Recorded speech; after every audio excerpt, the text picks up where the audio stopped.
Patoda police ठाण्यात आता ठिय्या आंदोलन सुरू आहे।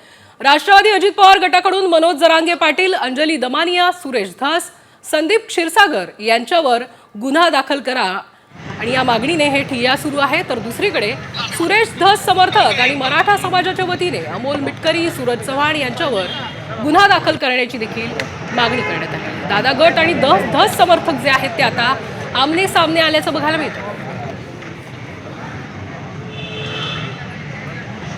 तर मिटकरी चव्हाणांवरही गुन्हा नोंदवण्यास समर्थक आक्रमक झालेले आहेत। गुन्हे दाखल करण्याची ते मागणी करतात। बीडमध्ये अजित पवार गट धस समर्थक आता आक्रमक झाल्याचं दृश्य बघायला मिळतं। पाटोदा पोलीस ठाण्यात ठिय्या आंदोलन सुरू आहे आणि यात दादा गट आणि धस समर्थक जे आहेत ते आमने सामने आलेले आहेत आणि गुन्हे दाखल करण्याची देखील या आंदोलनातून मागणी करण्यात येते।